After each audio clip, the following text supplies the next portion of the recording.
aquí las normas, ¿no? Bueno, las normas de convivencia, pero a lo mejor las voy a repetir si entra alguien que nunca ha entrado acá, ¿sale? Entonces no se vayan a descontrolar, pero déjenme ver, igual hasta las comparto para que se vean, déjenme ver.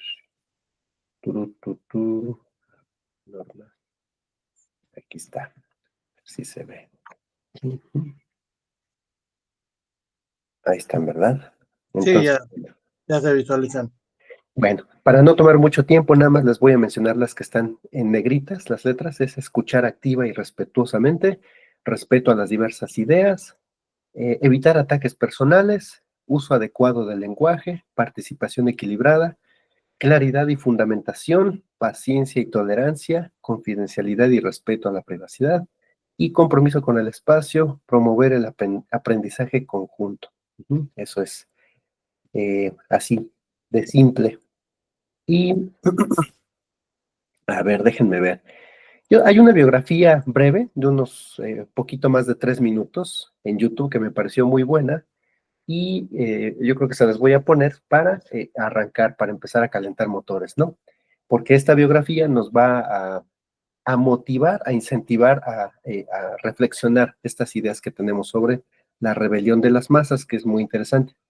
No es como propiamente un tema así exclusivo de Ortega y Gasset, sino que lo han desarrollado sobre todo otros filósofos contemporáneos, pero y también escritores literarios de diversas nacionalidades, pero déjenme ver si se puede compartir. Aquí está, aquí está. Déjenme ver. Ahí está, ¿no? Ahí se ve, ¿no? Sí, ya se visualizan. Entonces, miren, ahí va. Biografía de José Ortega y Gasset. Filósofo español, Madrid, 9 de mayo de 1883, 18 de octubre de 1955. Alumno del Colegio Jesuita de Miraflores, se doctoró en Filosofía y Letras por la Universidad de Madrid con una tesis sobre el milenario, 1904. Posteriormente marchó a Alemania, donde amplió estudios en las universidades de Leipzig, Berlín y Marburgo, en la última de las cuales entró en contacto con el neocantismo, corriente filosófica de la que se separó poco después. De vuelta en España, sustituyó a Salmerón en la Cátedra de Metafísica de la Universidad de Madrid, 1911. A su iniciativa se debe la fundación de la Revista de Occidente, 1923, publicación que mantuvo a los círculos intelectuales españoles en permanente contacto con la filosofía, el arte y la literatura europeos. Ortega representa una superación de la ideología del 98, a la que por otra parte está vinculado. Ortega figuró entre los firmantes del Manifiesto de los Intelectuales, 1931, que pedía la sustitución de la monarquía por un régimen republicano, instaurada la Segunda República Española. Fue elegido diputado, pero pronto dejó la política activa para regresar a su tribuna de ensayista y crítico de la actualidad. Antes del comienzo de la Guerra Civil, no dudó en declarar su desencanto por el rumbo político que el régimen estaba tomando, sintetizado en su célebre frase: "No era eso, no era eso". Recién iniciado el conflicto, Ortega abandonó España en 1936. Durante 20 años desempeñó la docencia en universidades de América, Francia, Alemania, Gran Bretaña y Portugal.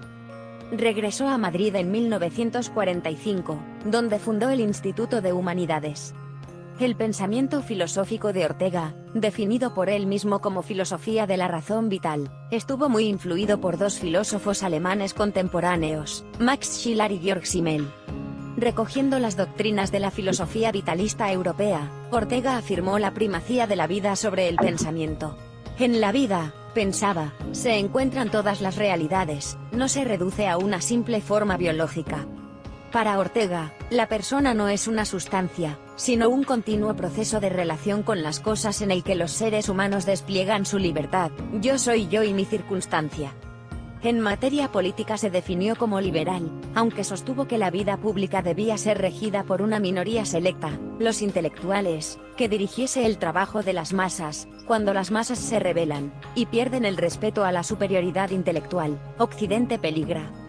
Otro aspecto importante de su pensamiento está dedicado al análisis de la historia de España. Según Ortega, España se encontraba más atrasada científica y culturalmente que Europa debido a remotas causas. Estuvo dominada por el pueblo bárbaro más inculto, y después la invasión islámica impidió la instauración del feudalismo. Entre sus principales obras cabe citar, Meditaciones del Quijote, 1914, El Espectador, recopilación de artículos en 8 volúmenes, 1916-1935, España invertebrada, 1922, La deshumanización del arte, 1925, La rebelión de las masas, 1929, Rectificación de la República, 1931, e Historia como sistema, 1940. Ortega y Gasset ha ejercido una gran influencia sobre el moderno pensamiento español, abriéndolo a todas las corrientes modernas gracias a su revista de Occidente a la biblioteca aneja del mismo nombre. Bueno, es una referencia pues de la filosofía española y pues de sus frases, o la más famosa es yo soy yo y mi circunstancia, ¿no? Entonces él tiene este pensamiento sobre la persona, en el cual la persona no es una sustancia individual de naturaleza racional, como lo había eh, pues mencionado Boecio, esta individua substancia naturalis rationalis natura. Para Ortega y Gasset, la persona es un ser que se relaciona, y en la medida que se relacione, pues va creciendo y va siendo un ser con mayores posibilidades de crecimiento en base a sus circunstancias y a sus relaciones. Entonces, pues hay conflicto con Ortega y Gasset, ¿no? Y bueno, lo que platicaremos hoy es este libro de 1929, que es La rebelión de las masas. Entonces, no sé si está aquí Teodoro, nos saludamos a Teodoro. No sé si él más o menos ubica en qué consiste estas ondas de la rebelión de las masas. No, precisamente, hoy sí no creo que no vengo a comentar, hoy vengo solamente a escuchar y aprender, porque pregunté sobre el tema y me contestaron ahí que el libro está disponible en la biblioteca. Lo busqué, pero como son tantos libros, que no lo encontré. Quería leer el libro, o sea, pero ya son tantos que no pude ubicar el libro para, digamos, para tener porque sí, o sea, sí me interesa el tema, pero lo desconozco. Entonces hoy vine más que a aprender, a escuchar y aprender. Ah, bueno, está bien. Entonces, déjenme ver, aquí tengo una presentación, a ver si se puede ver. Ahora que si nos fueran tan amables de compartirnos el link del libro directamente, porque en la biblioteca ya lo busqué y no, o sea, está como difícil encontrar el libro. A ver, sí, vamos a preguntarle a Cortex Filosóficus si nos lo puede, a ver si lo pudiera mandar, si acaso, ¿no? Porque dices, Teodoro, que no lo encontraste. No lo encontré, o sea, me fue difícil encontrarlo porque sí es. En un momento lo pongo. Gracias. Sí, muchas gracias. Sí, para leerlo ya, si quieres, me imagino que va a continuar el tema y para la próxima semana ya tener una perspectiva ya más. Más fuerte, ¿verdad? Sí, claro, sí, pero por hoy yo creo que me voy a limitar a escuchar. Bien, entonces vamos a preguntarle a José de Jesús. Bueno, yo sí leí el libro, sí es digamos que de la época mediana de Ortega y Gasset, en cierta manera, porque pues, sus primeros ensayos fueron como 1912 y así, ¿no? Es un ensayo filosófico. Es interesante ver que él también tuvo cierto contacto con Heidegger, ¿no? Y Lazán y todo ese tipo de cosas, pero yo creo que Ortega y Gasset marcó más la pérdida del individualismo del hombre. Inclusive él en ese libro llama algo que se llama, ¿qué? El hombre masa o el gente masa. O sea, ¿qué quiere decir? Que es el resultado de que todos tienen que hacer lo mismo, ¿no? Entonces, él en su ensayo establece que normalmente el ser humano sí es un ser social, pero al perder su individualismo, pues cae en toda la masa. Por eso se llama así el libro, ¿no? En cierta manera. Y durante todo el ensayo, él critica las nuevas formas de cómo se interrelacionan en la política, cómo todo mundo le dice así de a todo, y él después lo ve con Franco, ¿no? Ahí en la Guerra Civil Española, ¿no? Que después en sus otras obras habla mucho de eso, ¿no? Inclusive él pues huye España por lo mismo, ¿no? Entonces, digo, a grosso modo leí el libro y habla así, digamos, un resumen muy somero, ¿no? Sí, lo llama El hombre masa, ya me acordé, El hombre masa. El hombre más así. Sí. Sí, pues es muy sencillo, es justamente este, este concepto, ¿no? Curioso, el hombre masa, ¿no? Yo cuando escuché hombre masa, me imaginé cuando iba a las tortillas y que estaba ahí el señor ahí, ¿no? Moviendo la masa porque no salían así como con buena forma, ¿no? Las tortillitas. Y dije, pues a lo mejor Ortega y Gasset está haciendo una metafísica sobre las tortillas, la harina, esta relación ontológica, ¿no? Entre el maíz y el hombre que manipula el maíz como un poder metafísico, ¿no? Y que nos proporciona un alimento ahí potente, ¿no? Mexicano, ¿no? Entonces, pero no, ¿qué creen que esto de el hombre masa, pues es un concepto pues sumamente, pues sí, de Ortega y Gasset, en el cual está este tipo de hombre, como decía José de Jesús, pues un hombre flojo, flojonazo, ¿no? El hombre, espero no se ofendan, ¿eh? El clásico mexicano que está sin bañarse el domingo, en chanclas, esperando el partido del América con sus caguamas, esta falta de esfuerzo personal, la abulía, ¿no?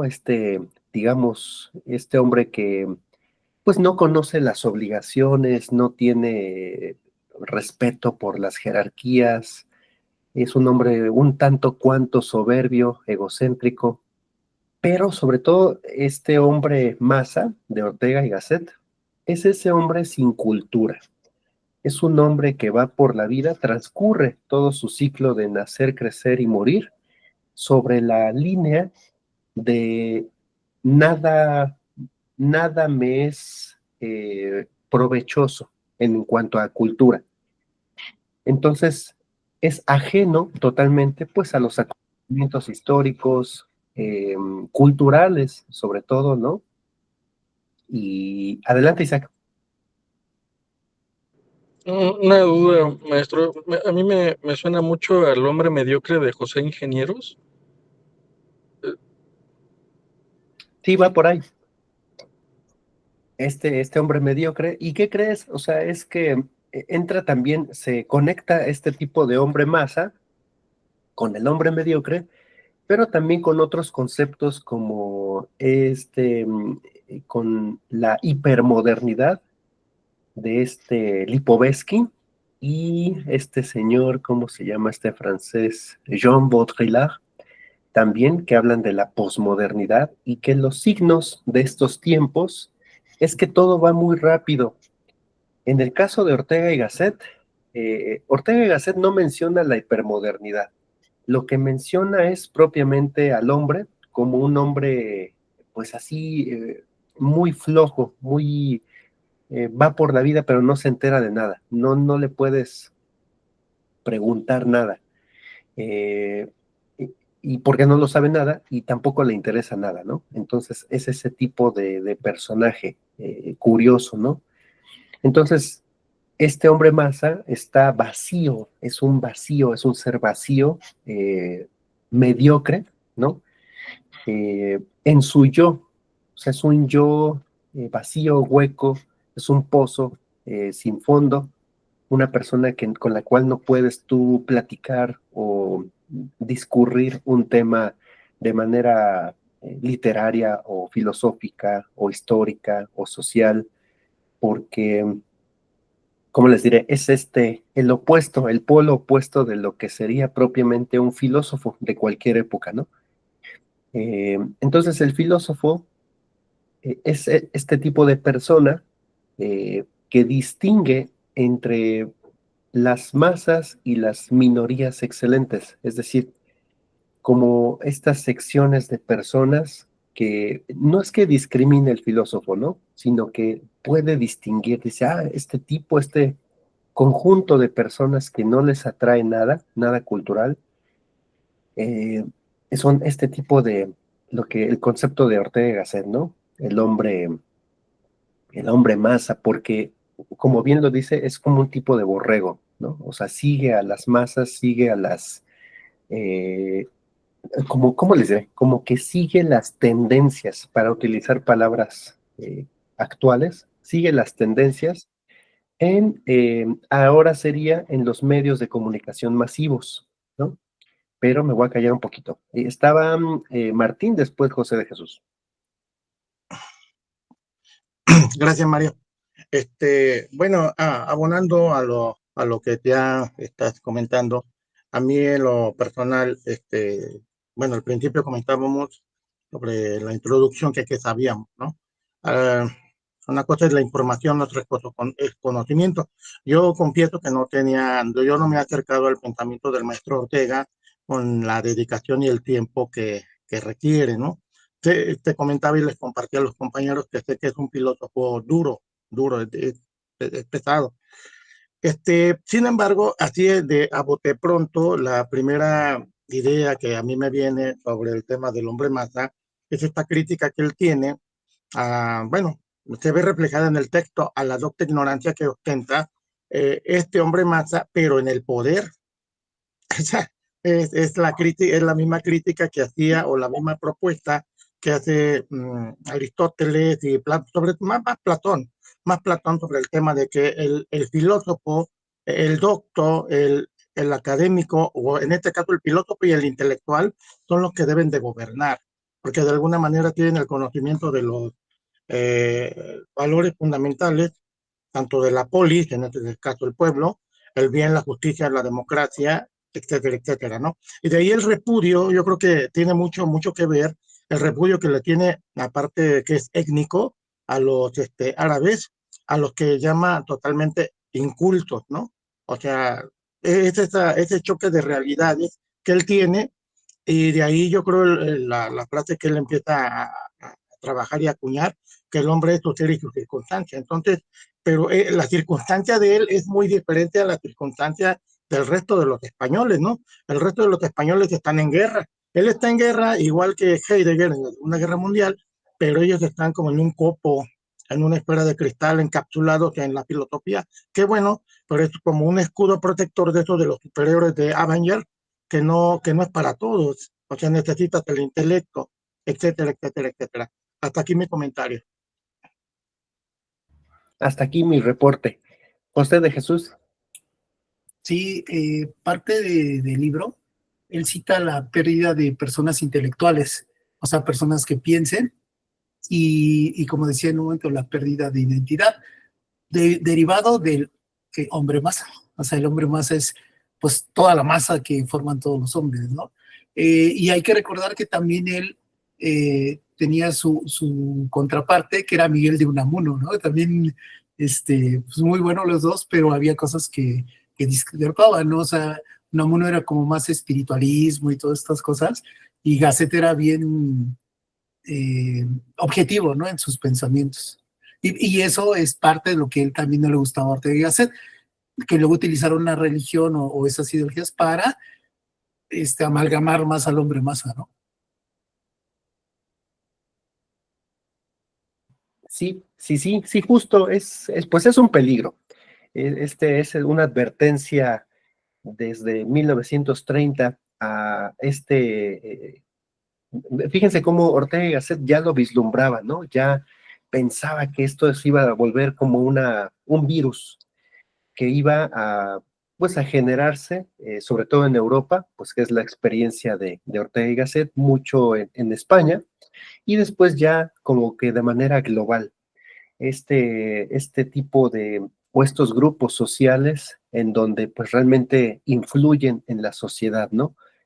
Y pues para qué les cuento, ¿no? Aquí en México tenemos pues un partido político que a mí me da mucho miedo, porque justamente es eso, ¿no? Es un partido, pues, ¿qué es esto? Es un partido masa, ¿no?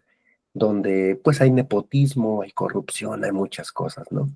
Entonces, no voy a desarrollar esto porque no es clase de política ni un café filosófico de política, ¿no? Pero yo creo como que todos cachamos, ¿no? O sea, por dónde va, ¿no? A menos que alguno de ustedes sea fan de este tipo de partidos políticos, que lo dudo mucho, pero sí, es un fenómeno social muy fuerte, que tiene características ahí como bastante peligrosas, ¿no? Entonces, lo que este librito de la rebelión de las masas nos quiere comunicar o nos quiere hacer pensar, pues es que mientras haya una o dos personas que, pues, que no les interese lo cultural, ni lo moral, ni lo filosófico, ni lo político, pues a lo mejor no harían tanto daño. Pero cuando se juntan muchos y siguen este mismo movimiento como de imposición, casi casi a la fuerza de sus ideas, es cuando hay que tener miedo, porque alcanzan el poder social y pues también empiezan a jalar a gente igualmente pues sumamente ignorante, ¿no? En donde pues lo único que yo sí podría rescatar de este hombre masa es que tonto, tonto no es, ¿eh? Este hombre masa es un hombre, ¿cómo les diré? Interesado, busca un poder que no se puede conseguir a través de la cultura ni de los estudios, pero sí se puede conseguir a base de mañas, de mentiras, de engaños, ¿no? Entonces, volvemos otra vez al personaje este griego de los sofistas, ¿no? No es que todos los sofistas hayan sido mentirosos, truanes, pero la gran mayoría, pues sí, han pasado a la historia los sofistas como este tipo de personas que embaucaban a las masas para convencerlas de algo. Y el propósito del sofista era pues tener unas moneditas de oro en el bolsillo. Ahora vemos este fenómeno masificado y sobre todo de un poder global, ¿no? Lo vemos en Europa, lo vemos en América Latina muy fuerte, está muy duro en Venezuela, ya ven, está en Cuba. Entonces, ese es un peligro, es un problema real, ¿no? Entonces, a ver, una manita que es de Teodoro, sí. Ajá, que mencionaba, o que escuchaba mencionar Europa y Latinoamérica y Venezuela como casos excepcionales, pero no hay que olvidar que Estados Unidos es el mayor ejemplo ahorita en este momento de esa, de esa Sí, sí, masa sí, empoderada. sí, Y exacto. curiosamente es el hombre blanco, entonces parece que nadie escapa, ¿no? a esa problemática. Nosotros nos salvamos, Teodoro, porque somos morenillos. Quizás, ¿no? Nos vamos a salvar, Teodoro, confía. Pues ojalá que sea cierto, porque hablando de que mencionabas de los miedos, precisamente a mí también me provoca ese miedo, porque el hombre blanco del norte, y precisamente el ignorantado, el violento, el que lo ve todo desde la perspectiva simplista, es el que está en el poder ahorita en Estados Unidos. Y eso precisamente a mí me asusta, porque eso también es un peligro para todos, ¿no? O sea, no en el sentido de guerra intelectual, sino en el sentido de que puede desembocar en algo muy feo a nivel, Uh-huh. a nivel Latinoamérica, no a nivel México, no a nivel Venezuela. De repente esos son puntitos que se pueden resaltar más, pero creo que sí podría repercutir a nivel Latinoamérica. Sí, al menos aquí en este grupo, hay que tener cuidado de Isaac. Es el más blanco y el que podría Ah, traicionarnos. Isaac, no nos vayas a traicionar, por favor. Aquí somos Team Morenos, pero no confundir con Team Morena, ¿eh? Cuidado. Entonces, Isaac, cuidado. Oye, voy a decirle a Isaac como le dijo Maduro a Trump, ¿no?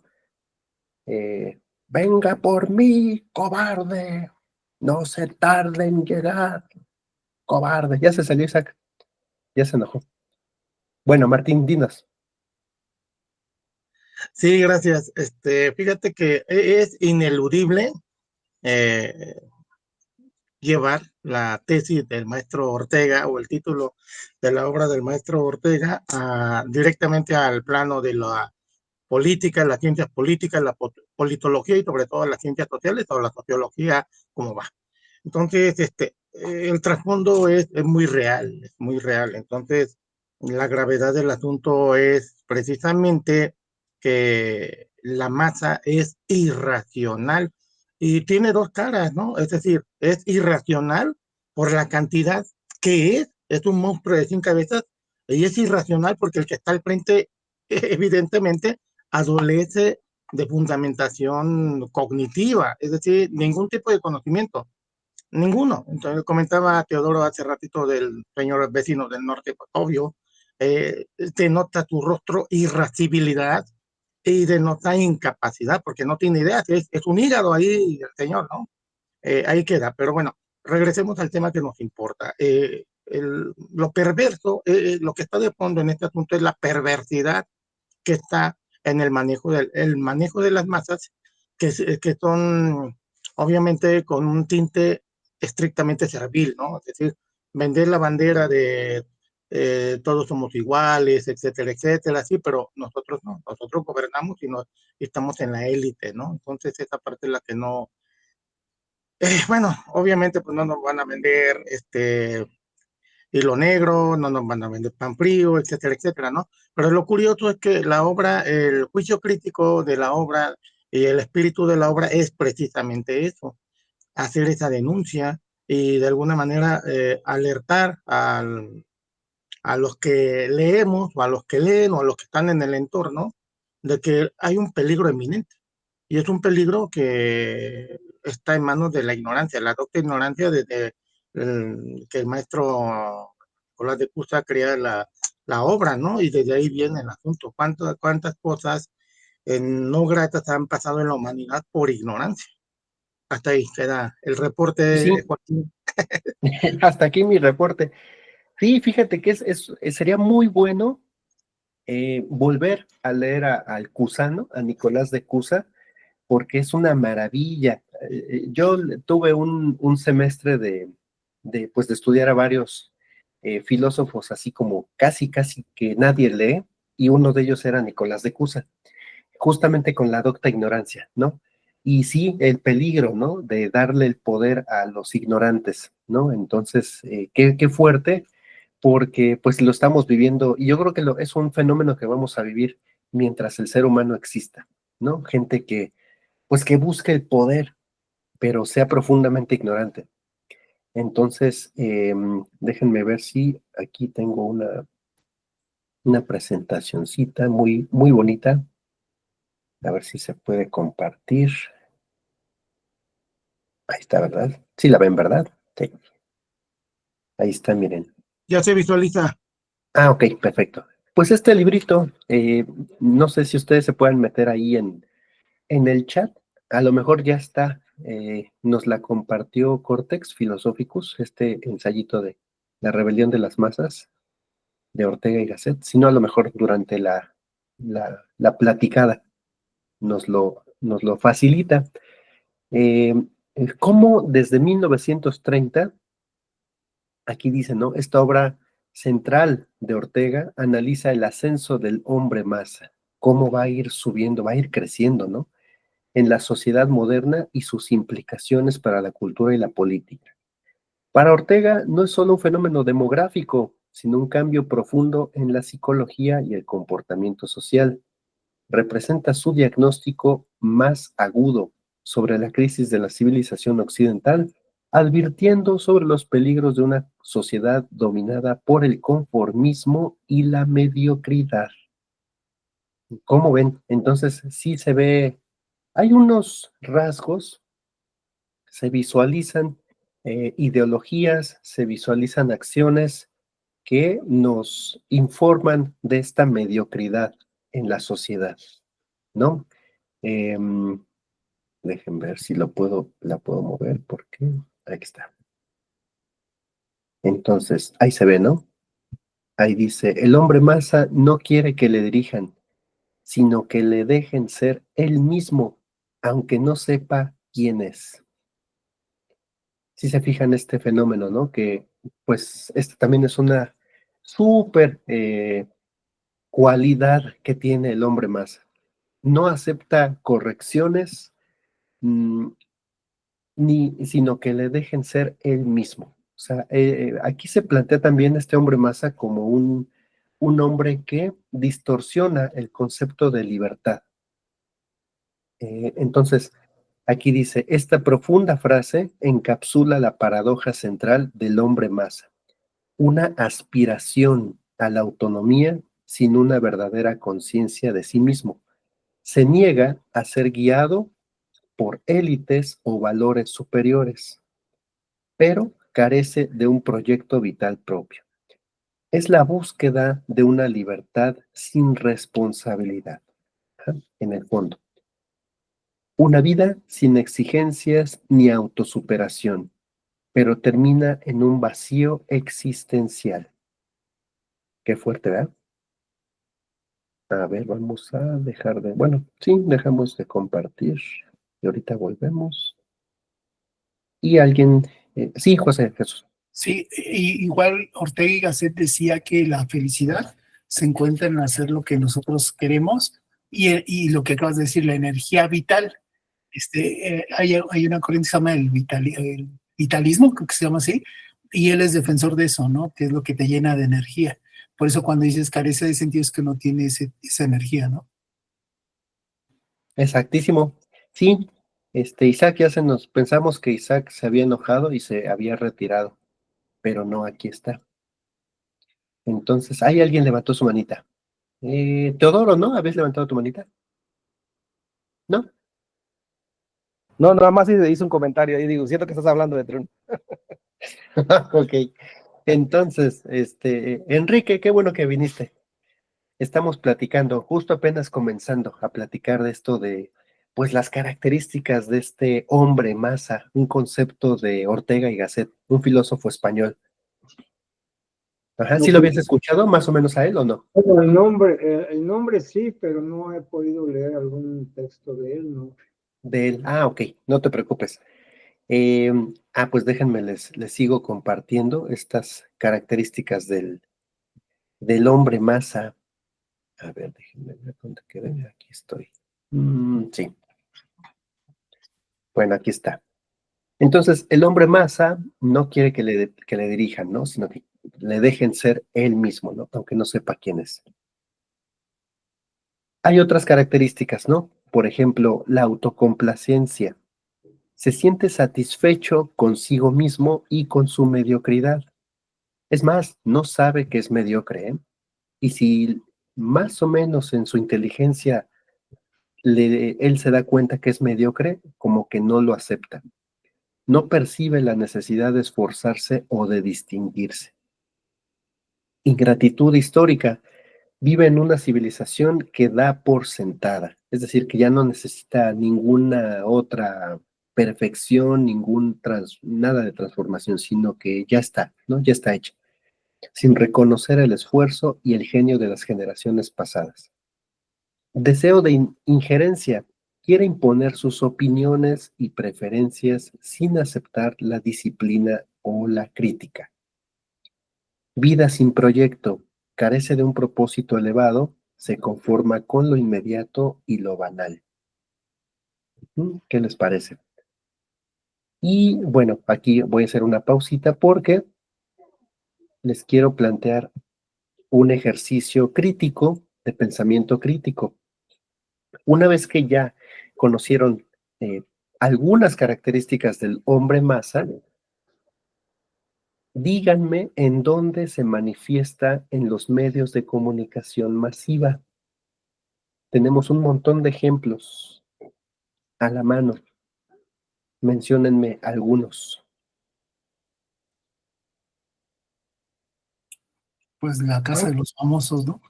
Ándale, la casa. Exacto. Súper inteligente, José de Jesús, sí. El primero, el más potente, el más Que no masivo. lo pierdo. No me lo pierda. Para ver a la Ninel. Entonces, a ver, Martín. Sí, no, los likes de Facebook y los seguidores que tienes, pero esto tiene otra cara más amplia, es decir, exactamente los programas o los realities que ya están comentando, pero obviamente este asunto va por el tema de pues, cómo va, ¿no? O sea, la demagogia y el control. Entonces, pan y circo, pues. Exacto. La distracción y todo, pero son manifestaciones de hombres y mujeres masa, ¿eh? O sea, personas mediocres, mediocres. Los influencers, por ejemplo, para que tengas una idea. Ándale, ese es otro ejemplo buenísimo. Ya está ahí, Martín, que faltan participar los otros, Perdón. para que Teodoro no se nos duerma. Teodoro nos va a decir otro ejemplo.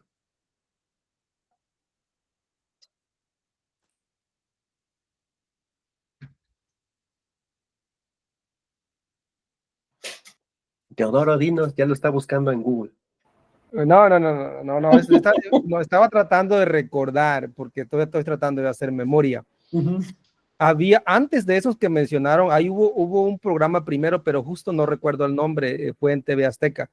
Ajá. Era ahí, ese lugar donde los apartaban y los llevaban a como una isla y los hacían como, los mataban de hambre, digamos, por un día o dos, y después de premio les daban, creo, una hamburguesa o algo así, ¿no? Y recuerdo cómo verlos, cómo luchaban, porque realmente luchaban por una hamburguesa, simplemente porque querían comerse una hamburguesa. El nivel de esfuerzo físico que hacían, bueno, todo el tipo de esfuerzos que hacían por el simple hecho de comerse una hamburguesa. Y igual también lo miraba y decía, el ser humano o sea, ¿lo podemos bajar a ese nivel? Y sí, me doy cuenta que sí lo podemos bajar, que se puede, y no solamente se lo podemos bajar, incluso lo podemos hacer de una manera metódica. Incluso se puede crear un método para hacer que el ser humano sea así. Sí, maravilloso. Creo que se llamaba, no sé si La Isla o algo así, una cosa así, ¿verdad? Sí me acuerdo también. Sí, no recuerdo el nombre, pero sí le puse mucha atención. Ese programa sí lo miré completo, porque sí me interesó ver cómo, porque era metódico, ¿eh? O sea, no era como casual, o sea, metódicamente lo llevaban a eso, para ver cómo, justamente para ver cómo reaccionaba. Sí, o sea, como tenía su estructura lógica, coherente y sistemática, ¿no? Estaba muy estructurado, muy sistemático, y entonces, yo creo que precisamente esa era la idea, de ver, mostrarnos, ¿no? O bueno, ver hasta dónde el ser humano lo podemos literalmente agarrar y llevarlo a niveles bajos, si quisieran. Y de hecho, lo están haciendo. Sí, bien fuerte. Martín, no, perdón, Isaac, y luego Martín.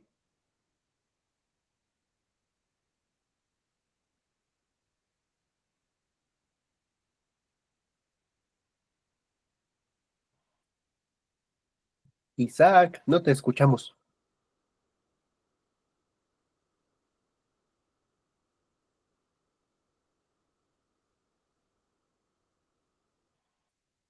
Yo creo que es su internet donde está. Muchas gracias, maestro. Creo que Teodoro se refiere a los Igual si quita el video, a lo mejor es mejor.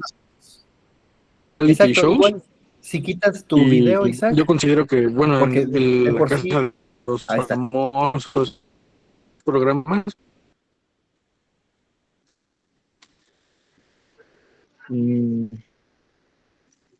Hola, ¿me escucha? No te escuchamos, Isaac. Si quieres, quita tu video y nada más el audio. ¿Ya me escuchan?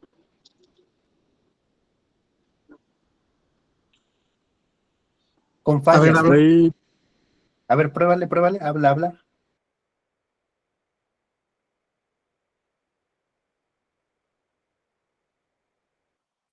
No se escucha, Isaac.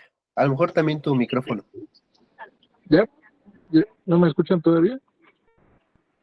¿Ya me Ahora escuchan? Sí.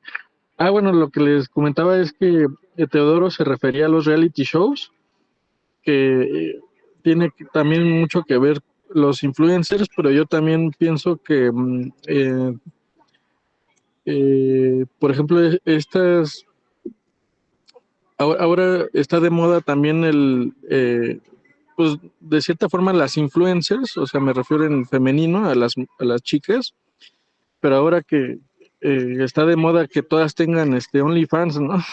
Entonces yo pienso que ahí se combina porque es mucho más fuerte la mediocridad, de cierta forma, ¿no? Porque están uniendo, digamos, la mercantilización del cuerpo de la mujer con la mediocridad tanto de las mujeres que se meten en eso, como también la mediocridad de los hombres, que bueno, que caen en la compra del OnlyFans, ¿no? Para acceder al contenido. Sí, y yo creo que ese es el culmen de la mediocridad, ya cuando alguien consume este tipo de productos, ¿no? Este tipo de, pues no sé cómo llamarle, servicios, de mercancía, esta mercantilización del cuerpo, ¿no? Adelante, Teodoro.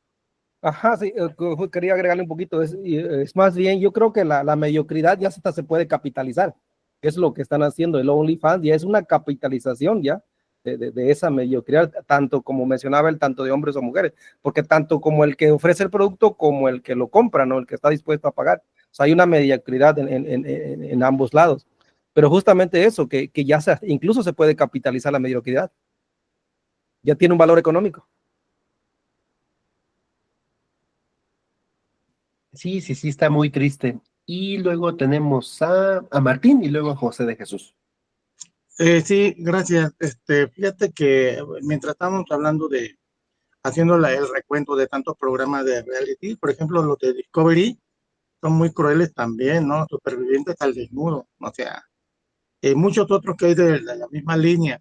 Y este asunto, hace unos años, allá por el 2002, estaba en Guadalajara yo cursando mi maestría en filosofía, y en la materia se me va, creo que era en filosofía del lenguaje, cuando apenas estaban empezando los reality, al menos en México, con la difusión que hoy tienen, hablaban mucho de Fernández Tusser o Fernandín de Tusser y otro filósofo que se me escapa, no, no recuerdo, para qué te miento, pero sí estamos hablando sobre este tema del teatro de la vida, que en su momento, como lo manejaban ellos, pues es ¿no? Una realidad social en corto, la Casa de Cristal, así le llamaban, creo que lo trajeron a Latinoamérica y a Chile, pero ya después le dieron este toque de morbo y de comercialización y el premio a lo que está comentando Teodoro y el premio a lo que está comentando Isaac, ¿no?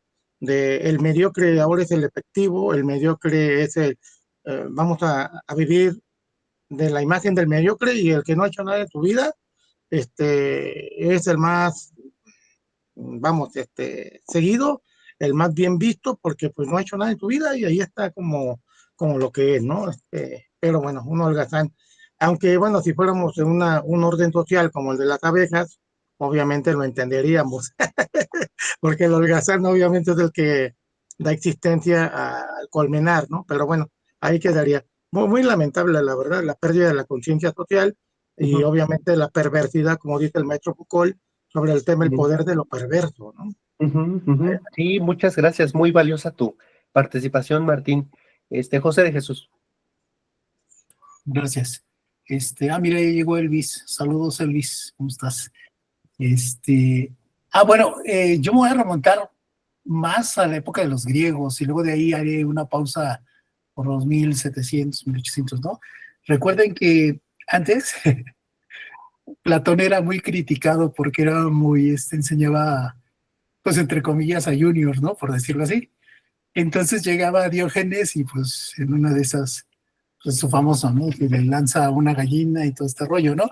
Y el mismo Platón decía, ¿no? Que era el Sócrates loco, ¿no? O sea, y ahí ya, desde ahí vemos. Luego después tomamos otra con Schopenhauer y Hegel, ¿no?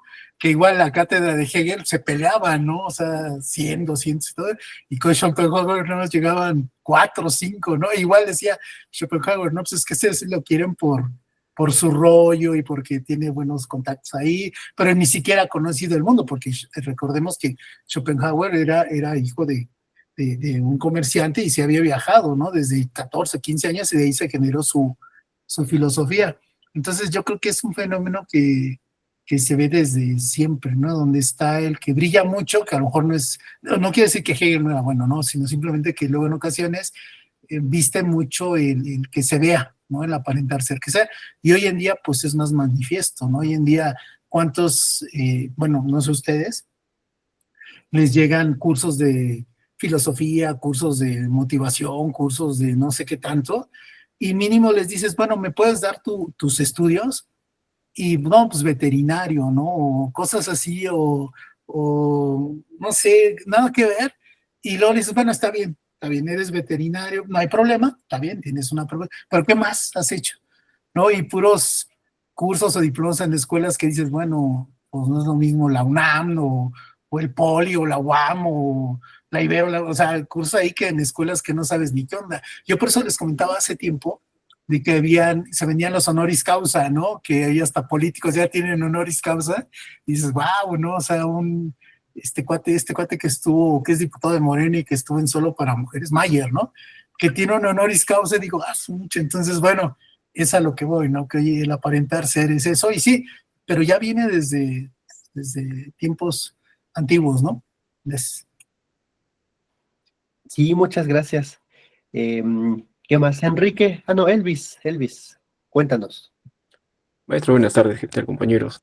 Sí, justo también analizaba lo que decían los anteriores compañeros, pero también veo otro aspecto, ¿no? Que es este aspecto de redes sociales, de streamers, youtubers, no sé, siento que también son una expresión del inconsciente social, de ese aspecto más tétrico, ¿no? Que está reprimido y es un indicador para entender cuán quebrado estructuralmente está la sociedad, por así decirlo, ¿no? Si tal vez nos llega, tal vez ponerle otro nombre y no sociedad, pienso, pero veo que es un indicador y observo, ¿no? Acá en Perú, streamers, youtubers, no sé qué otros nombres más le ponen, influencers, ¿no? Que hacen estupideces completas, pero ¿quién les da ese poder para mantenerse o manifestarse ahí? Pues la misma sociedad, o sea, entonces veo ahí un quebrantamiento estructural y una expresión de ese inconsciente, ¿no? Hacia esos aspectos turbios que tal vez muchos no pueden expresarlo, pero se centran en ciertos puntos para evidenciar, ¿no? Cuán, eh, cuán cosas ocultas, o sea, se tiene, pero se expresa a través de otros, ¿no? Entonces, por ahí un poco voy haciendo ese análisis, ¿no? Y en ese sentido, pues, más que ver humanos, veo tal vez monos o ani- animales pseudo-racionales, ¿no? Dejándose más llevar por esos aspectos banales y un indicador, ¿no? De cómo está la realidad. Eso, maestro. Gracias. Muchísimas gracias, Elvis. Sí, es una fractura social y lo peor es que, pues, como pública, ¿no? Porque todo el mundo la vemos. Entonces, si fuera privada, pues al menos nos evitaríamos la pena ajena, pero pues se hace global, se hace público y entonces ya la estamos viendo. Isaac. Muchas gracias, maestro. Aunado a lo que comenta Elvis, pienso que la expresión más patente de todo eso es el TikTok, ¿no?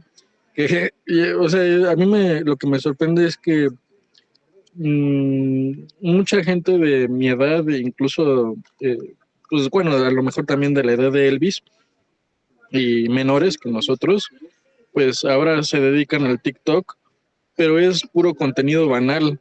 O sea, no hay contenido, bueno, sí hay excepciones, he visto que hay TikToks de filosofía, pero son muy pocos, y la mayoría se va por que la chica guapa o que, no sé, la persona que hace chistes o hace cosas así, gestos graciosos, y bueno, pues es sorprendente el número de seguidores que tienen este tipo de personas a comparación de los canales de filosofía y pensamiento crítico. Y bueno, también ahí, por ejemplo, yo también distinguiría, porque, por ejemplo, hoy en día se ha vuelto incluso también muy fácil hablar de cuestiones que parecen complejas, pero que se quedan en la mera superficialidad, perdón, porque yo he visto también influencers que hablan de filosofía y de temas que aparentan ser complejos, pero lo hablan desde una perspectiva muy superflua. O sea, no, digamos que son personas que no son expertas en esos temas, pero se atreven a hablar y a veces hablan cosas que realmente no son, ¿no? Digamos que tergiversan la filosofía y lo convierten pues básicamente en un producto de venta, ¿no? Porque incluso se han dedicado a hacer cursos, ¿no? A mí lo que me sorprende es que hacen cursos para vender, pero es gente que no tiene ningún tipo de preparación. Sí, sí, muchísimas gracias, Isaac. Tienes ahí mucha razón, ¿no? Hay una como promoción de, pues, de superficialidad, ¿no? A lo mejor alguien quisiera rescatar ese contenido como entretenimiento, pero pues sí es como muy pobre, no sé. Martín, adelante. Sí, gracias. Aunando el comentario de todo lo que hemos dicho aquí, hemos vertido, es evidente que el trasfondo es la vaciedad de la existencia del ser humano, ¿no? O, bueno, el sinsentido. Y lo que comenta Isaac, muy acertado, es decir, los nuevos sofistas digitales, ¿no? En donde, pues no, de plano no, digo, muestra un botón. Estamos hablando seriamente de algo, cuántos somos aquí, cuántos seguidores tiene cortes filosóficos, cuántos nos conectamos, o sea, y es algo de, vamos, a algo que los que nos, alguna vez llegamos a la filosofía y estamos en esto, o algunos otros que caen y que les atrae y les seduce y estamos aquí, es muy obvio y muy evidente que quien está al frente tiene conocimiento, dominio, fundamenta, argumenta y te sigue seduciendo porque este es el que hace el filosófico, ¿no? Es decir, quieres aprender a alguien que quiere enseñar y nos vamos entretejiendo este asunto de la filosofía.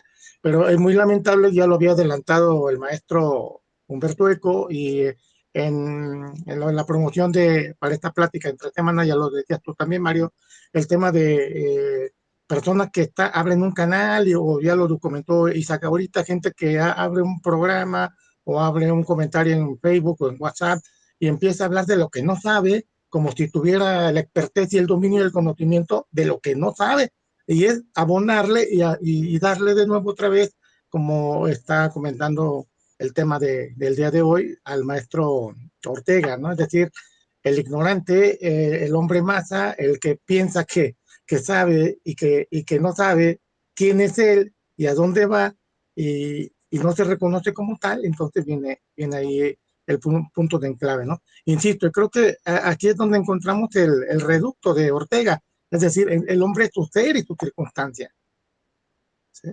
Pero se necesita ser muy valiente para hacerse este cuestionamiento, cosa Sí, que sí, no sí, tiene, cosa que no tiene el hombre masa. Porque exacto, no, no tiene. Ortega es el que está cuestionando. Ujú. Ortega es el que pone el dedo en la llaga. Sí, sí, sí, sí, qué fuerte, ¿verdad? Ahora, miren, les voy a mostrar algo muy poderoso y eso nos va a ayudar mucho a comprender. Esto que les voy a mostrar es un artículo reciente de el New York Times. Miren, ahí se está mostrando un poco, ¿no? Dice, pensar se está convirtiendo en un lujo. Ahí lo ven, ¿no? Bueno, está en español. La imagen me da mucho miedo, fíjense. ¿Por qué? ¿Qué es lo que dice aquí? Fíjense, porque vale mucho la pena este artículo. Dice, cuando era una niña, en la década de 1980, mis padres me enviaron a una escuela Waldorf en Inglaterra. En esa época, la escuela desaconsejaba a los padres que permitieran a sus hijos ver demasiada televisión. Y en cambio, les decían que hicieran hincapié en la lectura, el aprendizaje práctico y jugar al aire libre. En aquel momento me molestó esta restricción, pero quizá tuvieran razón. Hoy no veo mucha televisión y sigo leyendo mucho. Sin embargo, desde mi época en la escuela se ha impuesto una forma de tecnología mucho más insidiosa y tentadora, Internet, sobre todo a través de los teléfonos celulares. Hoy sé que tengo que guardar el teléfono en una gaveta o en otra habitación si necesito concentrarme durante más de unos minutos. Desde hace aproximadamente un siglo, se inventaron los llamados test de inteligencia. Hasta hace poco, las puntuaciones internacionales de coeficiente intelectual subían de manera constante en un fenómeno conocido como efecto Flynn, pero hay pruebas de que nuestra capacidad para aplicar ese poder cerebral está disminuyendo. Según un informe reciente, las puntuaciones de alfabetización de los adultos se nivelaron y empezaron a descender en la mayoría de los países de la Organización para la Cooperación y Desarrollo Económicos en la última década, y algunos de los descensos más dramáticos se observaron entre los más pobres. Los niños también muestran una alfabetización decreciente. En un artículo publicado en The Financial Times, John Murdoch lo relaciona con el auge de una cultura alfabetizada en la que consumimos la mayor parte de los medios a través de los celulares, evitando los textos densos en favor de las imágenes y los videos cortos. Otras investigaciones han asociado el uso de celulares con los síntomas de trastorno por déficit de atención e hiperactividad, el TDAH, en adolescentes, y una cuarta parte de los adultos estadounidenses encuestados sospechan ahora que podrían padecer esta condición. Los profesores de escuelas y universidades asignan menos libros completos a sus alumnos, en parte porque son incapaces de completarlos. Casi la mitad de los estadounidenses leyeron 0 libros en 2023. La idea de que la tecnología está alterando nuestra capacidad, no solo de concentración, sino también de lectura y razonamiento, está calando. Sin embargo, la conversación para la que nadie está preparado es cómo esto puede estar creando otra forma de desigualdad. Bueno, usted no lo voy a leer, o sí. Bueno, es que está buenísimo todo este artículo. Piensa en esto comparándolo con los patrones de consumo de comida basura. A medida que las chucherías ultraprocesadas se han hecho más accesibles e inventivamente adictivas, las sociedades desarrolladas han visto surgir una brecha entre quienes tienen los recursos sociales y económicos para mantener un estilo de vida sano y quienes son más vulnerables a la cultura alimentaria obesogénica.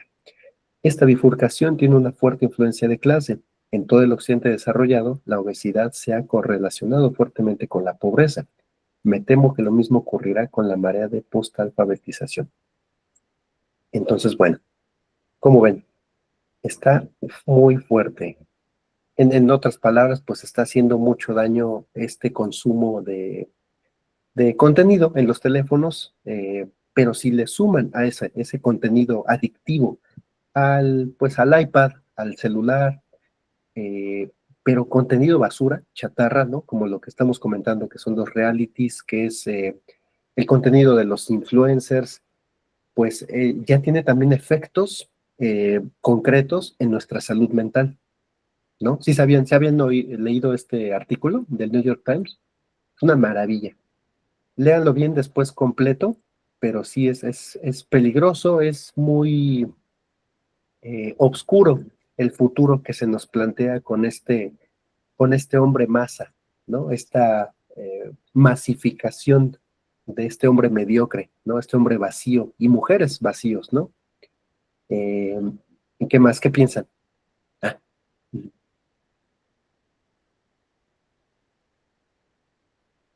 Enrique. Pues mira, es que de alguna forma trato de recordarme de los primeros realities que había, ¿no? Big Brother, y luego salió la academia, ¿no? Imagínate, yo creo que Platón, ¿no? Se ha de haber estado revolcando en su tumba, y cómo pudieron haber utilizado ese nombre, ¿no? Para semejante cosa. Pero igual hay que ver esa parte de los deportes, ¿no? Porque hasta dónde pueden los deportes también, pues atarantarte, como dicen por ahí, ¿no? En el sentido de atarantar a la gente, de la manera en como, bueno, ahorita se hablaban de algunos ejemplos, ¿no? De ciertos programas, pero cuánto no se ha manejado incluso hasta políticamente la selección nacional, donde pues la han utilizado de tal forma que pues mucha gente igual se desvive yo la verdad hasta ahorita yo no entiendo cómo en Estados Unidos se sigan llenando los estadios, ¿no? Allá en Estados Unidos cuando juega la selección, cuando pues aquí pues sabemos que en México pues, la selección es una selección mediocre, muy pues sí, pues totalmente mediocre, que no pues, ha avanzado en nada, sigue igual, hay una corrupción muy grande en la Federación de Cara de Fútbol, pero pues los medios, ¿no? En su momento, independientemente de la ideología que se tenga, pues yo me acuerdo el día que usaron a la selección mexicana para asaltar la Luz y Fuerza, ¿no? No sé si ustedes recuerdan, estaba la selección mexicana jugando de noche, el sábado, y a medio tiempo empezó a saltar ahí varios mensajes donde ya la Policía Federal había rodeado Luz y Fuerza, ¿no? Entonces prácticamente usaron a la selección mexicana para tener a la gente metida ahí mientras estaban haciendo otro tipo de cosas, ¿no? Pero bueno, la cuestión es que igual los deportes son, bueno, sobre todo el fútbol, han sido usados para atalantar, ¿no? Y luego ese asunto, ¿no? De que las elecciones para que el mexicano se identifique, ¿no? Pues cuál, pues si es, usted es totalmente mediocre, pues cómo nos vamos a identificar con algo semejante, ¿no? Me acuerdo, ¿no? La vez que le ganó 2-0 a Francia, ¿no? Creo que en Alemania, no sé dónde fue mundial. Bueno, o sea, parecía que habíamos recuperado Texas. O sea, de verdad, cuando mandan a la gente, ¿no? A celebrar al ángel, o sea, pues, ¿qué quiere celebrar? Pues fue un juego muy, pues sin trascendencia, sin nada, pues realmente no hay, es totalmente vacío. O sea, actualmente yo no puedo soportar estar 2 horas viendo un partido de fútbol, se me hace de lo más, es una pérdida de tiempo, ¿no? Ahorita que hablaban de estar observando a gente influencer y demás, pues también todo ese tipo de cosas influye, ¿no? Es un influencer, digamos, ¿no? Yo no estoy diciendo que todos los deportes, ¿no? Porque hay deportes que son muy buenos pues poder verlos también uno se puede deleitar, pero hay otras cosas donde ya de plano, pues no, o sea, no podemos, ¿no? El fútbol mexicano realmente es una mediocridad total, aparte de toda la corrupción que hay, entonces, pues no. Y mucho se da eso, ¿no? De que, en el sentido de por qué la juventud ahora quiere este tipo de contenido mediocre, pues es que, en cierto modo, pues se sienten identificados. Estamos hablando, si nos vamos a la música, pues Bad Bunny, o sea, dime tú, ¿cómo, no? Gente que pues dice cantar, ahorita alguien decía, ¿no? Es que hay gente que dice filosofar, pero dime, ahora hay gente que dice que canta, ¿no? Como Bad Bunny, y cuántos seguidores tiene, cuántos estadios no llena, y no, de verdad es esta vez es luego incomprensible, ¿no? Pero pues bueno, yo creo que si una de las cosas que podemos estar seguros, nosotros que estamos aquí, es que si en nuestras redes sociales hay poca gente, es que estamos bien, vamos bien. Porque cuando se empiece a subir nuestro rating, quién sabe, ¿eh? Ahí tenemos que empezar a ver qué estamos haciendo. Hasta ahí mi comentario. Sí, muchas gracias, Enrique. Sí, tienes toda la razón. Después estaba Isaac y después Teodoro. Ya empezamos a hablar del Rápidamente, punto. maestro, Las playas son muy bonitas.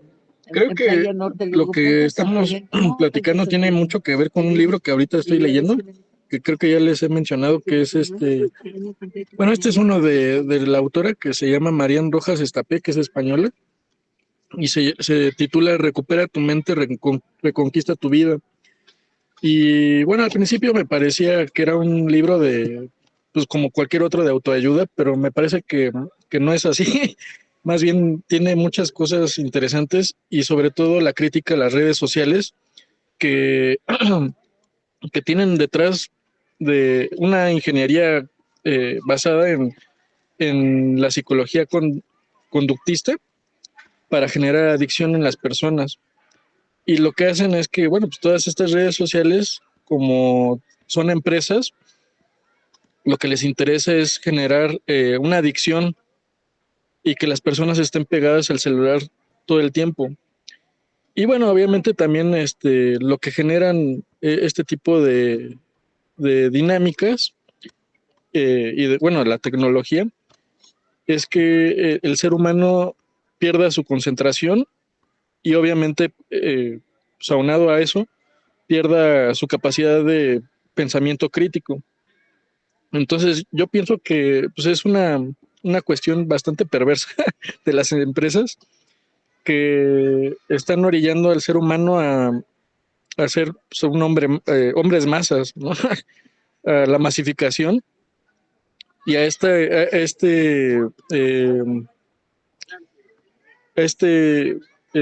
dejar de lado la cultura, el estudio y sobre todo la filosofía y el pensamiento crítico.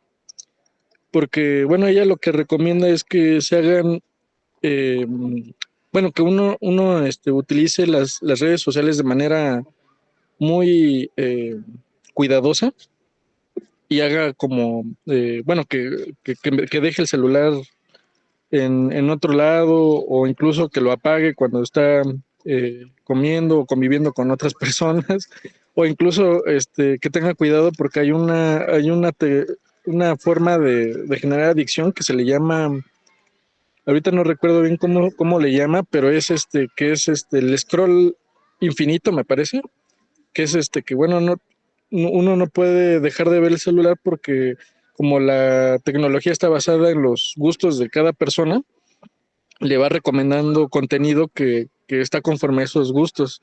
Entonces pasa un video o otro video y son puro contenido que está acomodado para los gustos de esa persona. Y bueno, sería eso lo que les quería comentar. Muchas gracias, maestro. Sí, muchas gracias.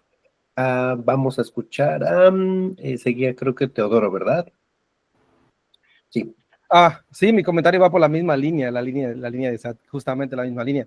Porque, por ejemplo, pues en mi trabajo como profesor, precisamente es una de las dificultades que tuve cuando estaba porque fui profesor de primaria, luego después fui de adolescentes, y ahora me dedico a enseñar solamente con adultos, trabajo solamente con adultos. Pero el problema básico que yo encontraba, especialmente en los de primaria y secundaria, o los teenagers, era eso, precisamente por eso puse ahí el span attention. Ese rango de atención se fue perdiendo. Entonces, uno como profesor se haya obligado ya no es que uno quiera, se haya uno obligado a meterle imagen a lo que enseñas, porque si no le metes imagen, si no le metes video, si no le pones, es muy difícil hacer que te pongan atención. O sea, tienes que ya meterle, no es que, o sea, obviamente la tecnología se presta a eso, pero si no lo haces, es decir, las personas ya no tienen la capacidad, porque de hecho ya se perdió, especialmente las generaciones que vienen, ya perdieron esa capacidad de racionalizar las cosas sin una imagen. Bueno, pues ya solamente con la letra y la palabra ya no son capaces de racionalizarlo. Tienes que desglosárselo con imagen, con video, es la única manera en la que no solamente puedes mantener por lo menos su atención, porque ahorita ya ni nos preocupamos tanto si nos entienden, ¿no? Ya lo único que queremos es su atención. Y eso me pasaba a mí. En mi caso, bueno, pues soy un hombre con suerte, siempre lo he dicho. Entonces mi esposa no estudió arte, pero tiene esa capacidad artística. Entonces ella en la noche se ponía a hacerme dibujos relacionados a mi clase. Y eso era lo que a mí me ayudaba realmente. De otra manera, se dificultaba. Mi clase era casi imposible si no llevaba imagen, no llevaba algo que lo reforzara. Sí, justo, ¿no? Porque son generaciones muy visuales a todo mundo, ¿no? De primaria, secundaria, prepa, universidad, son ahora todos visuales, ¿no? ¿Qué les iba a decir? Miren, les muestro esta presentación muy simple que les preparé. ¿Dónde está acá? Aquí está. Dejen ver, para que sigamos echando la platicada. Ahí está, ¿no? Entonces dice, las características ya las vimos. Entonces aquí dice, aunque está escrita hace casi un siglo, la obra de Ortega resuena sorprendentemente con la cultura de masas contemporánea. Entonces la homogenización, es lo que les digo, ya es todo mundo, ¿no? En todas partes todos los medios masivos promueven gustos y pensamientos uniformes, pero mayormente mediocres o vacíos, superficiales, insustanciables. Este consumo pasivo de la sociedad actual valora el consumo fácil sobre la producción creativa o el esfuerzo intelectual. Opinión sin fundamento. Las redes sociales amplifican voces sin autoridad ni conocimiento, dando una falsa equivalencia. ¿Cómo ven? Entonces, yo sí, de repente me sale gente en TikTok que saben de filosofía o alguna cosa, pero no sé si les ha pasado como que los temas recurrentes en estos canales de filosofía son como cosas bastante básicas, bastante como elementales, ¿no? O a lo mejor yo las veo así, ustedes me dirán. Se repite mucho temas de estoicismo, se repite mucho hedonismo. Nietzsche pareciera que es como el único filósofo que existe sobre la Tierra, ¿no? O sea, cursos sobre Nietzsche, ¿no? O existencialismo. Entonces a mí me pone a dudar mucho de pues del estudio, de la preparación de estos personajes, ¿no? Que te comentan sobre filosofía. Y fíjense, no siendo tan duro ni tan estricto, a mí me parece que la intención es buena. O sea, yo aplaudo la intención que tienen estas personas que quieren subir contenido, pues, un poquito más interesante, más trascendente, pero siento como que sin quererlo ellos se topan con la no profundización del tema, sino que se quedan a medias, ¿no? Entonces eso abunda muchísimo en TikTok, en YouTube también de repente, pero hay otros también canales súper buenos, ¿no? Súper buenos, maravillosos, ¿no? Y hasta se me antojaría hacer un café filosófico de muchas recomendaciones, tanto de los mejores canales en YouTube de filósofos o de filosofía, o de pensamiento crítico, ¿no? También, pero también los peores canales que hay también de filosofía o de divulgación de filosófica, ¿no? ¿No? Entonces ahí a ver, adelante, Martín, ¿querías decir algo? Sí, gracias. Fíjate que a lo que comentas sobre eh, lo, lo simple, lo sencillo del trasfondo de estos canales, bueno, en TikTok, yo me declaro un analfabeta digital, partiendo de este principio, ¿no? Pero una de las características de los TikTok es que tienen que ser breves, pero ello no justifica la fundamentación del que ostenta y ofrece el producto. O sea, ahí está el trasfondo. Y es que hacer filosofía no es simple, no es fácil, digo, es algo complejo. Y más aún, hace ratito comentábamos sobre el tema de las cuestiones ideológicas, tal cual, y llevado a Foucault, este tema de la ideología perversa, es mientras la, la sociedad, la masa, sea manipulable y moldeable a la estructura, en este caso la docta ignorancia que está en el poder, es mejor para ellos, ¿no? Y resumiendo, es muy lamentable, ¿no? Desde la administración pasada y lo que va de esta, casualmente presupuestos a educación han sido recortados, no se diga cultura y arte, hasta algunas secretarias han desaparecido.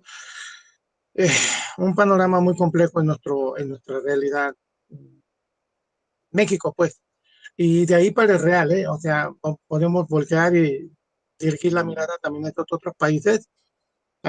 Yo desconozco cómo es Cuba, se dice, yo nunca he ido a Cuba y hace mucho tiempo que ellos sabían que en Cuba hay cero analfabetismo. O sea, es un gran logro, qué bueno, ¿no? Pero ¿y cómo están y el desempleo está disparado no digamos al 100%, sino al 1000%, ¿no? O sea, ok, no hay analfabetismo, pero no hay trabajo. Y vuelves exactamente, nada más le da vuelta en este momento, perdón, me equivoqué, en este movimiento dialéctico a la problemática social, ¿sí?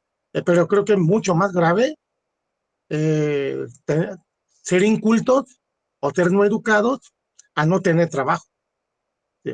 Los dos son dos problemas complicados, pero el más grave es que no te den acceso a la educación o no te den acceso a la cultura y lo poco que hay te lo quitan. Sí, ahí era mi comentario. Perfecto, sí, justo hay unos problemas graves, ¿no? Déjenme les muestro otra vez la pantallita. Fíjense qué fuerte esto de el problema del hombre masa en la era digital. pues hay una intoxicación y desinterés. La sobrecarga de información lleva a la superficialidad y a la falta de interés por profundizar. Cámaras de eco. Las redes refuerzan el pensamiento grupal, limitando el debate y la diversidad de ideas. Sí. Y el escapismo pasivo, el entretenimiento constante y la cultura del streaming. Fomentan la evasión de la realidad y el compromiso crítico. Qué fuerte, ¿no? Estos son, pues, los problemas que nos presenta en una época donde, pues sí, vivimos en constante bombardeo de redes sociales y de, pues, contenido que es pobre en su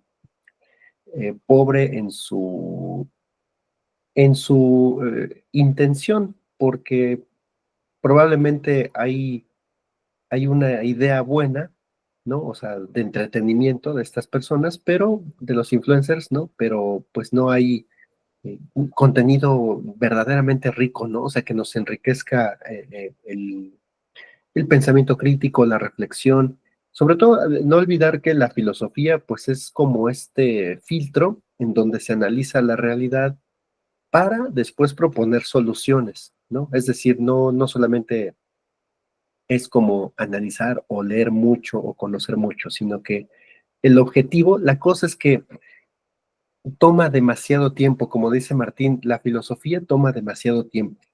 No es como, es más fácil hacer unas enchiladas o unas quesadillas que hacer filosofía, ¿no? O sea, primero necesitas leer mucho, generarte un concepto, un pensamiento crítico a través de diversos autores, y eso te lo da el tiempo, ¿no? Es decir, comentar un solo autor o un pensamiento en concreto, pues sí, a lo mejor después de leer La República de Platón, vas a entender qué es lo que quiso decir. Pero cuando alguien te dice, a ver, confróntame El Príncipe de Maquiavelo con La República de Platón, ¿qué diferencias y qué contrastes hay, qué similitudes? Y ahí ya entra el pensamiento crítico, ¿no? Ya entra, pero tienes que leerlo, ¿no?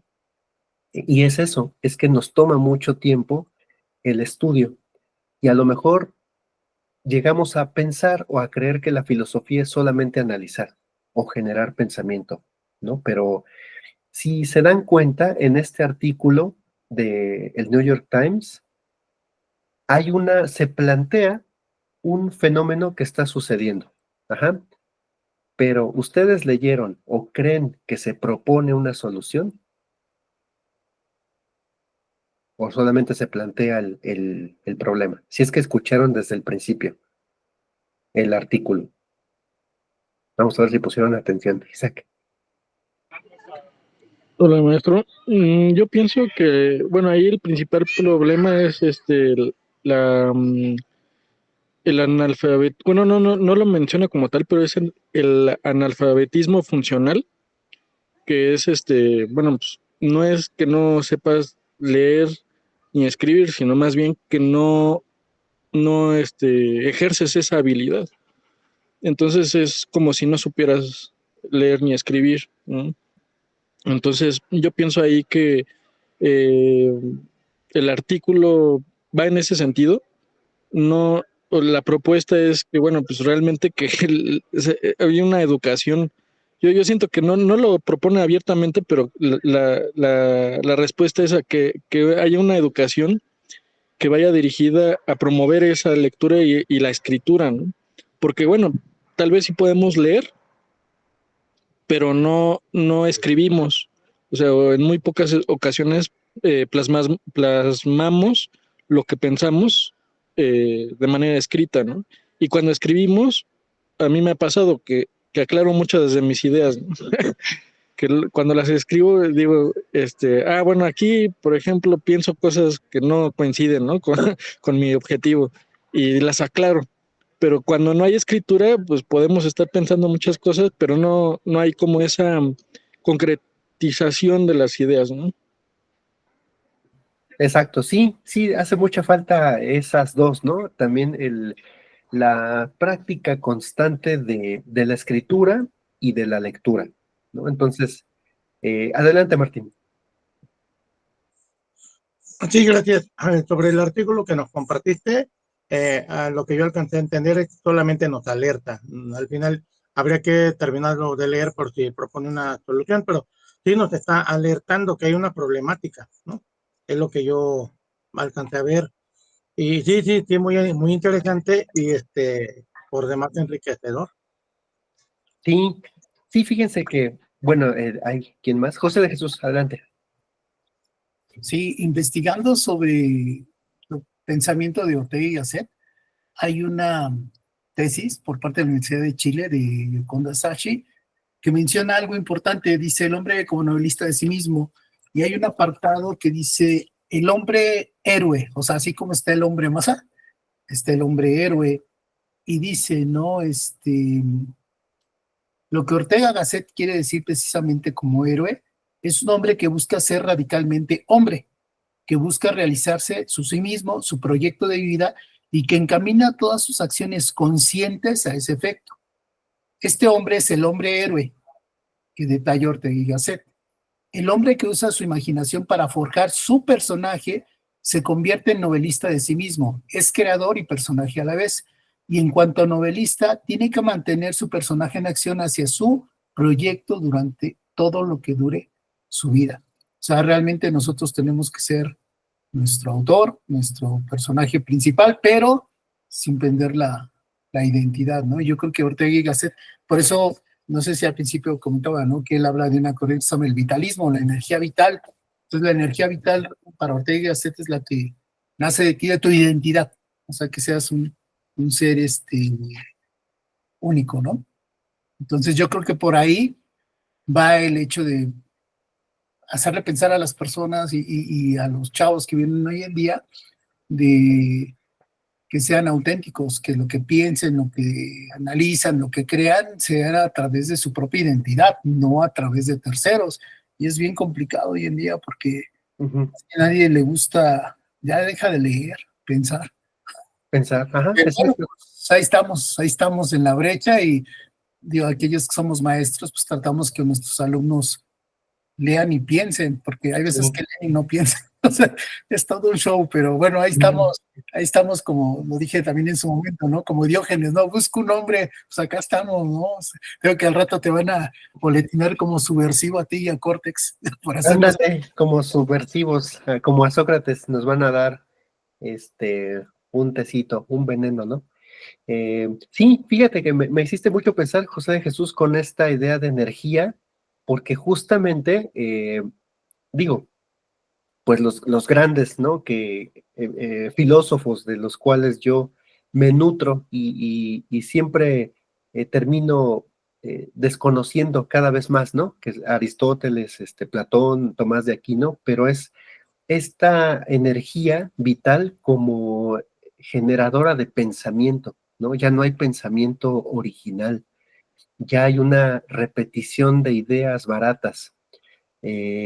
Y eso es lo que da miedo, porque pareciera que este hombre masa, más bien es un hombre borrego, ¿no? Que sigue, pero no propone, no, no genera esta energía de pensamiento, ¿no? Que sería lo propio, lo que hace a un hombre héroe, este hombre auténtico, original, y que no necesariamente tiene que, digamos, a lo mejor no proponer quizás nada, pero sí que genere ideas nuevas, que genere estos impulsos de, de proponer y de hacer muchas más ideas, ¿no? Interesantes. Sí, Teodoro.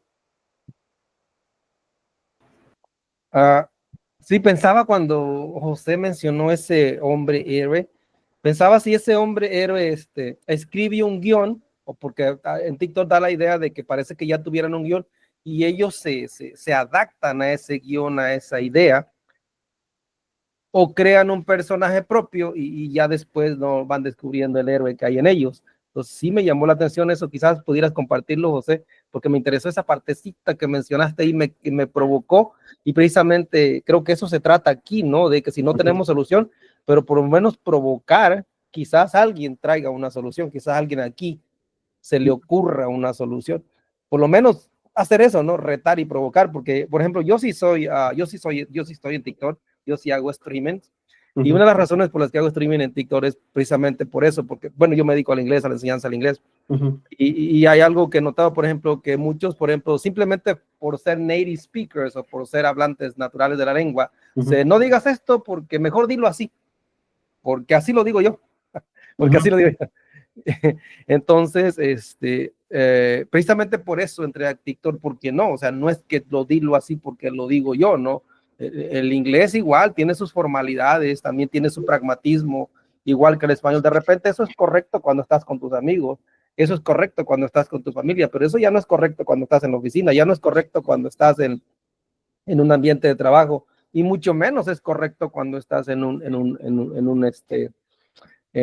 ambiente formal. Entonces el inglés pasa por esas estructuras, tiene su pragmatismo también. Y de repente en TikTok no encuentro que es personas que se venden como profesores de inglés, pero con esa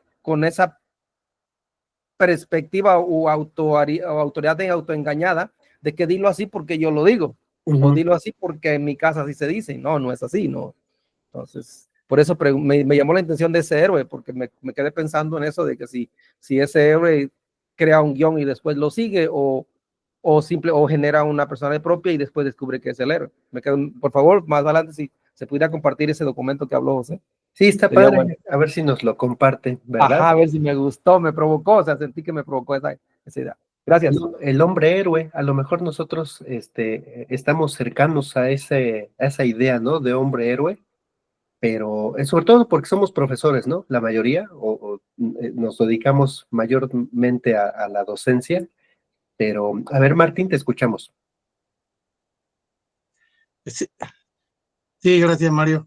Fíjate que ahorita, retomando un poquito la plática que traíamos hace rato, que hacer filosofía o estar en la filosofía requiere inversión de tiempo, es una anécdota, ¿no? Yo recuerdo, ahorita que citaste a Aristóteles, Santo Tomás, yo recuerdo que un semestre completo no salimos de capítulo 5 de la metafísica de Aristóteles, un semestre, sí, no salimos de ahí.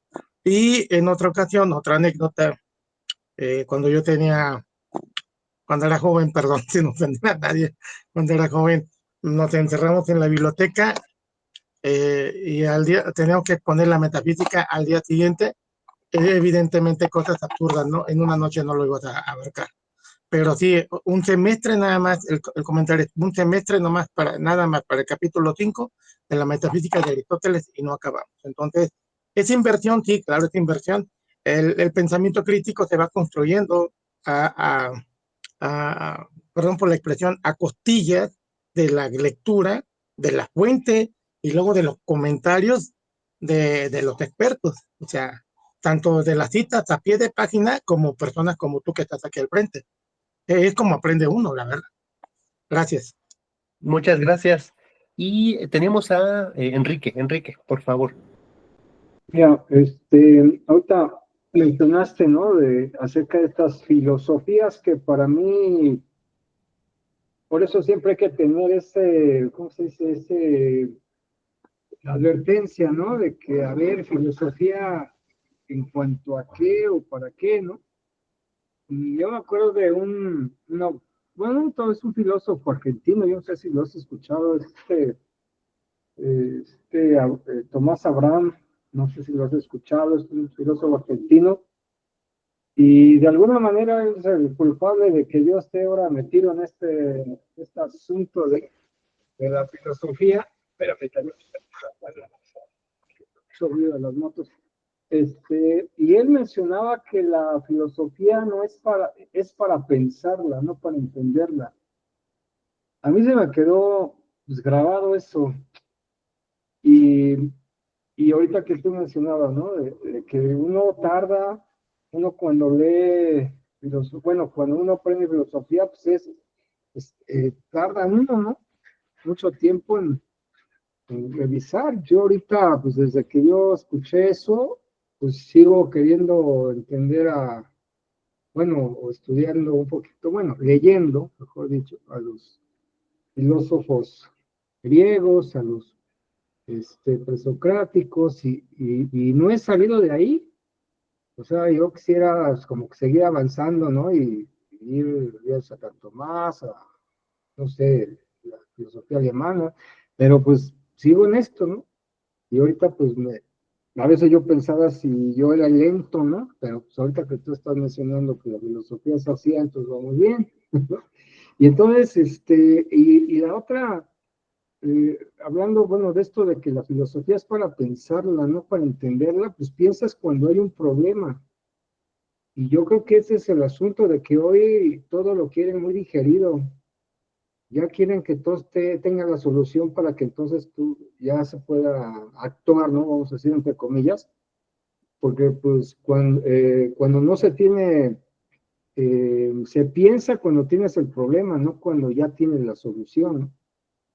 Entonces, la filosofía es mencionaba Tomás Abraham, que es una interpelación al saber, como ahorita, ¿no? Lo estamos haciendo, ¿no? Estamos interpelando a toda esta cuestión de algunos filósofos, ¿no? Entre comillas, que hacen su filosofía, pero ahorita nosotros la estamos interpelando porque hay algo que no estamos viendo bien, ¿no?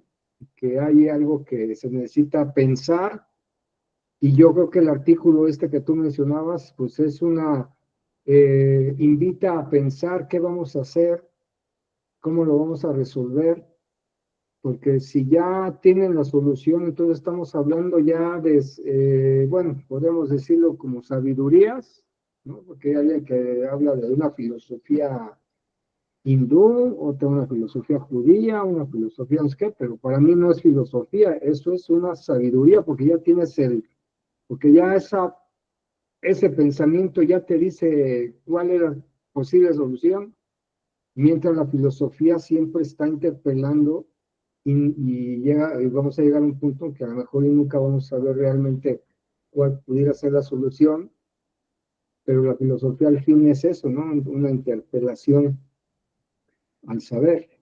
Y pues ahí se las dejo, ¿no? Esa frase, ¿no? La filosofía es para pensarla, no para entenderla.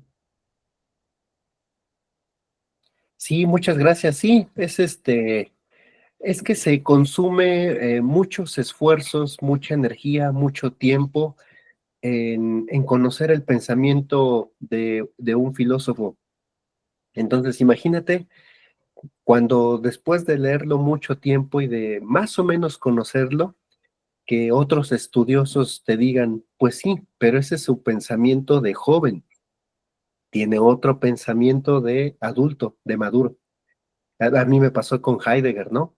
Que ya más o menos le entendía porque es muy difícil entenderle, y te dicen, pues sí, nada más ahora te falta el Heidegger 2, que es el pensamiento maduro. Dices, ala, está difícil, ¿no? Está complicadísimo, ¿no? Dices, pues nunca voy a acabar, ¿no?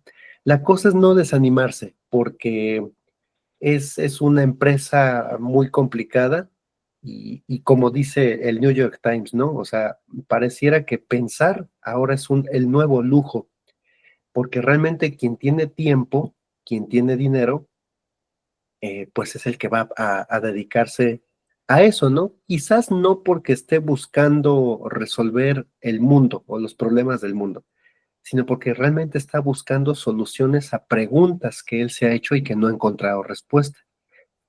Muchos se inclinan a la psicología y no está mal, está bien, pero a mí, yo me voy más por la filosofía porque abarca mucho más, ¿no?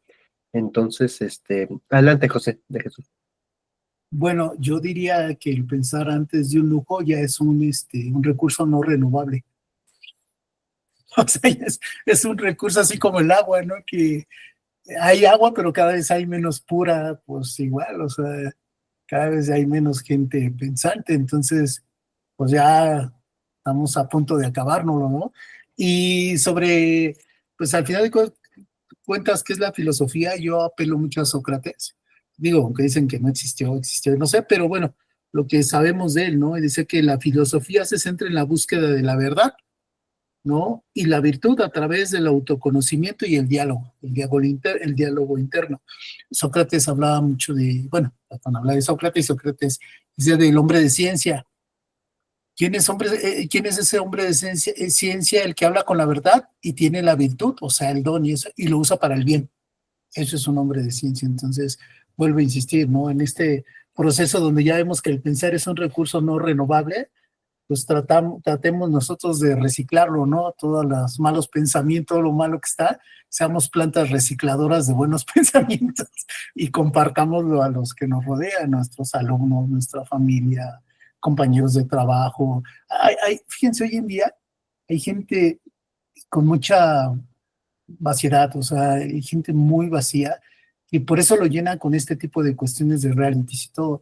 Pero si realmente viéramos cómo se sienten, o sea, ya hablando psicológicamente, emocionalmente, yo creo que muchas cosas que están buscando están en la filosofía. O sea, pero no de ahorita, de milenios, ¿no? Que si se dedicaran un poco de tiempo a leer, a comprender, encontrarían muchas respuestas a lo que ellos sienten y todo, nomás que, como bien lo decía, creo que Martín, o no me acuerdo quién lo decía, Teodoro, que pues ya están más de ver que de leer. Entonces, pues hoy en día, pues ya mejor compárteles una pequeña infografía o imágenes de filósofos y eso les impacta más y ya los vas atrayendo a que lean ya lo real, ¿no? Porque por eso hay mucha verborreta en muchas personas que hablan de positivismo y cosas de ese tipo, que si fueran a las raíces, que es el pensamiento filosófico, hay tantos grandes filósofos, tantas buenas enseñanzas, no de ahorita, sino de siglos, y han funcionado. Por eso, pues seguimos aquí. Vamos a suponer que nosotros somos los discípulos de los discípulos de los discípulos de los discípulos de no sé cuántos que se han mantenido en la filosofía, ¿no? Gracias. Muchísimas gracias. Valiosísima tu aportación, José de Jesús. Pues sí, cuesta mucho. Bueno, es ¿cómo se puede decir? No es que cueste mucho, es que uno de verdad quiera encontrar respuestas, ¿no? En la filosofía. Martín y luego Teodoro. Muchas gracias. Fíjate que ahorita que estaba interviniendo José de Jesús, evidentemente el hombre masa es ese que adolece de todo lo que comentaba Sócrates. ¿Sí? El hombre virtuoso, el hombre sabio, el hombre que busca la verdad y que la verdad habita en sí mismo y hay que estar en la introspección como posteriormente lo trabajó San Agustín, ¿no? Pero bueno, esto por un lado. Y lo otro que yo quería compartir y comentar es, en esta sociedad masa, en donde vives en un vacío existencial, en una impersonalidad y en una no relación interpersonal y en un sinsentido de la existencia, en donde no hay proyecto de vida, etcétera, etcétera, etcétera. Hace tiempo, una situación un poquito complicada porque me friccioné con la persona que nos dio una capacitación o nos facilitó un texto. Yo no tengo nada en contra de los psicólogos, pero tampoco me llenan, perdón, con mi ofrezco una disculpa, tampoco creo que no, ni nosotros los que nos dedicamos a la filosofía, ¿no? Pero resumiendo, hay una obra chiquita, un libro chiquito que se llama El Caballero de la Armadura Oxidada. Es un librito que de superación personal, pero que tiene un sustento filosófico. Y me sentí agredido porque yo creo que la mayoría de nosotros tenemos la capacidad de escribir algo así y no lo hemos hecho. Entonces, y casualmente, me imagino que tú también lo viviste, porque vi tu currículum. Bueno, cuando lo compartes, yo también tengo un pasado semejante al tuyo. El silencio, la reflexión, para hacer filosofía debe de haber un contexto, un entorno, y el entorno es el silencio. Y muchas de las cosas que nosotros buscamos es de lo que adolece el hombre masa. ¿Qué cosa? Silencio. Y estar en paz contigo, entrecomillado en la medida de lo posible, y leer filosofía. Y esto es sumamente complejo. Esto, como bien dice José de Jesús, somos una especie en peligro de extinción, o está agotado, sustancia no renovable, en donde finalmente sí es una situación de lujo, se está tomando. Yo había escuchado esta expresión del New York Times, pero aquellos que compramos libros. O sea, comprar un libro es un lujo y es para gente de élite, entre comillas. Evidentemente nosotros buscamos libros que nos agradan, ¿no? O sea, yo he desembolsado, perdón por la expresión, bastante por un texto que estás persiguiendo y lo encuentras y lo que cueste. ¿Cuándo lo vas a volver allá? Pues no. Haces tus trabajos de tesis, y la fuente, aquí está el libro, esta es la fuente sobre él y eso es lo que le da peso a tu trabajo. ¿Sí? Hasta ahí quedaría. Muchas gracias y perdón por el abuso. No, no, muy bien, muy bien. Y tenemos a Teodoro, Teodoro. Ok, bueno, yo así te termino con este, porque ya también ya se llegó la hora de... Y no quiero retrasarme en eso. Yo creo que sí es cierto que el pensar es un lujo, pero también creo que también hay una falta de honestidad también en eso. ¿Y por qué lo digo? Porque, por ejemplo, a mí me pasó cuando tenía, por ejemplo, unos 28 años, si no mal recuerdo, me encontré con Unamuno, por casualidad me encontré un libro en una biblioteca vieja de Carolina del Norte y lo vi y dije, pues a darle, ¿no? Y lo saqué y me puse a leer a Unamuno, pero ¿qué crees? En cuanto lo puse, me comencé a leerlo después de un mes, yo claramente me di cuenta que yo no estaba a la altura de Unamuno. Fue lo primero que noté y que me di cuenta que yo no estaba a la altura de ese intelecto, que me faltaba todavía mucho por aprender para entenderlo, porque pues de repente sí lo estaba yo leyendo, no voy a decir que no, lo estaba yo leyendo, pero realmente era muy poco lo que yo entendía de Unamuno. Creo que también nos hace falta un poco esa honestidad, que esa honestidad se ha perdido de decir cuando algo no lo sabes, pues no lo sé, o sea, aquí estoy, a ver, díganme qué aprendo de ustedes, o aquí voy a estar, ¿no? A ver qué escucho de ustedes y a ver qué se queda conmigo. Y eso he notado y precisamente lo que mencionaban todos ustedes en las redes sociales, que la gente que va a las redes sociales o en TikTok carece de esa honestidad, o sea, van y hablan de temas que realmente no conocen, no los conocen o no tienen la capacidad. O sea, como que esa honestidad se perdió también, esa honestidad intelectual, no hablando solo ya de lo económico, esa honestidad intelectual también se ha perdido y lo puedes ver en las redes sociales. Y yo con eso ahora sí me despido porque hay que seguir con las ocupaciones de la casa.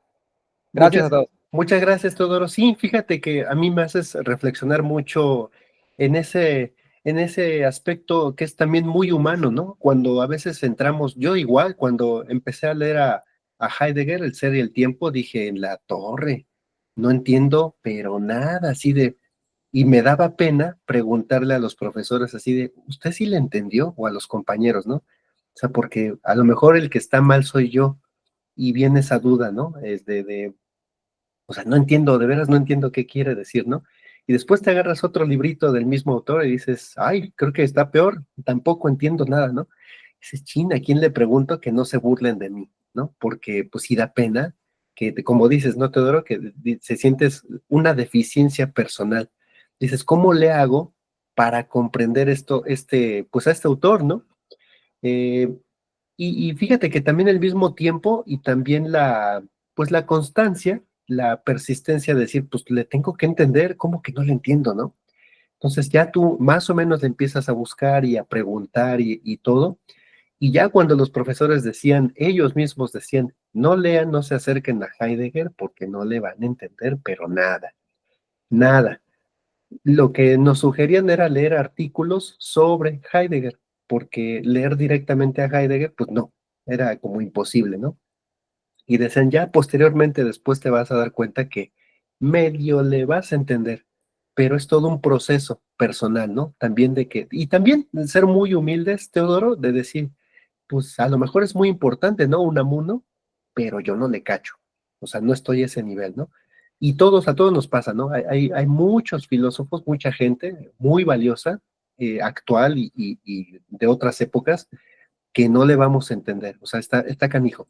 No es tan sencillo, ¿no? Porque nuestra estructura de pensamiento pues tiene otras formas, ¿no? Entonces siempre nos va a tocar eso, de que no nos sentimos a la altura, ¿no? Y eso también está bonito, está padre reconocerlo, ¿no? No es forzar las cosas, sino de manera poco a poco, ¿no? Digerir poco a poco, para después ir a otro tipo de alimentos más pesados, ¿no? Pero sí es como no desanimarse. Isaac. Sí, justo lo que dice José, ¿no? Que no hay que pretender, ¿no? Hay que ser. Si somos eso, pues hay que serlo. Y si no, pues no hay que ser claro, no pretender eso. Que me despido. Gracias hasta todos. Nos vemos la próximo domingo. Hasta luego. Gracias, Teodoro. Hasta luego.